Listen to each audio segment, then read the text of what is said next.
Tim Moore here with TLC Pressure Washing, and this is going to be kind of a longer video, but I get a lot of questions on striping.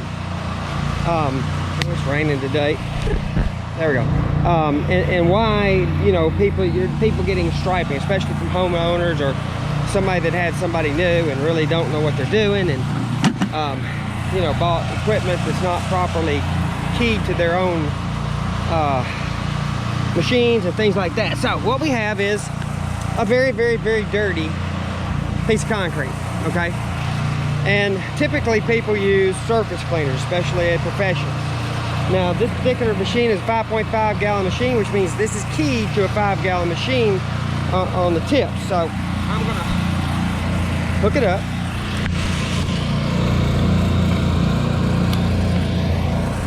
And what I'm gonna do is I'm just gonna key it. Watch this, just like, boom. That's all I wanna do. Okay, so what we have is a perfect circle. The reason why we have a perfect circle is because there's two tips that spin, and your spray pattern is probably about like that. Actually, technically, it's more like that. So, when you're moving in a straight line, what you've got is you've got this being hit with the revolutions per minute two to four times, or with each pass, whereas this, because you're moving this way or back, forward or back, it's going to get hit less. It's going to get hit one, maybe a half, or one time, depending on how fast you're going. So this is the reason why you'll get more cleaning here and here than here and here or anywhere else. So depending on the strength of your machine, it may dictate how fast or slow you move to get this whole place clean. So let's demonstrate that. I'm going to start by going really slow for a little bit, and then I'm going to speed up and go a lot faster. Let's see what happens.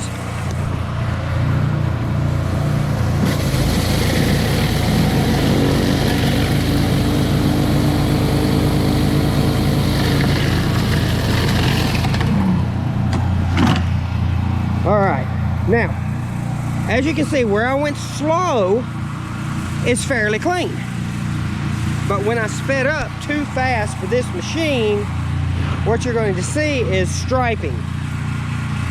So what happens, but as you see striping in the middle, notice that this is real clean, and this is real clean. And this is real clean, this is real clean, but there's still a little bit of mold right there. It's hard to see, but there's a little bit of green right here, right here. It's clean, but it's not as clean as here and here. So that's the reason why, if you don't properly post-treat this or clean it or go a little slower or go back again, do a second pass, you're going to get an area where this is going to dirty up quicker than the edges, because the edges are a lot cleaner. And that just shows you edges are a lot cleaner than the middle. So I can fix that issue by going slower for the machine,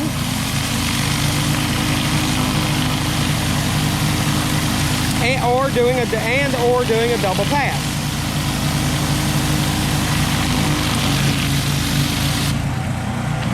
Now, notice that this is now clean. This is more clean, even though I did go faster, but there's still some green there. So there's a couple different ways we can treat this so we don't get striping as it keys up or dirties up. Is we can come back through here with a wand, which is what I'm going to do.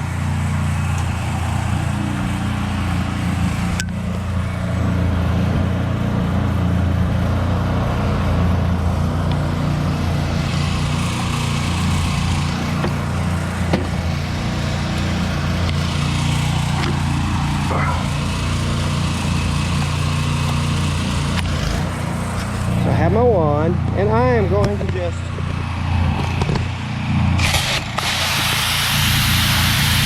hit that really fast.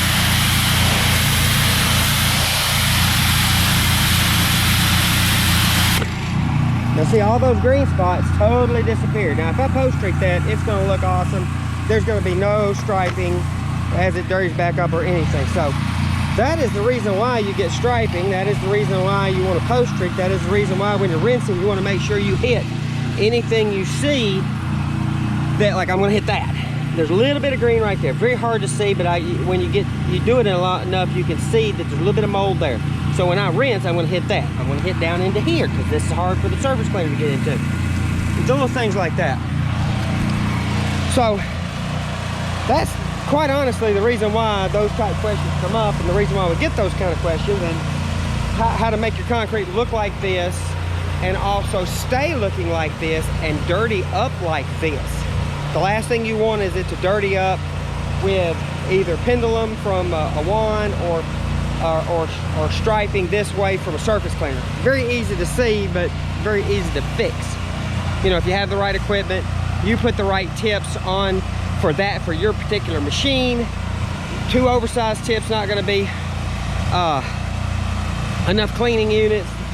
Too undersized tips are going to make too much pressure and could cause etching. So there's a fine line between cleaning and etching, and that's one you don't want to pass. So anyway, if you have any questions, you know, leave them in the comments. If you like this video, like and subscribe to it. It helps the algorithm. If you don't like this video, do me a favor, hit like twice, and that tells the algorithm that you really didn't like that video. So that way it'll tell me. But anyway, that's just a little bit of cleaning, and we're here just doing flat work today. Tim Moore, TLC Pressure Washing.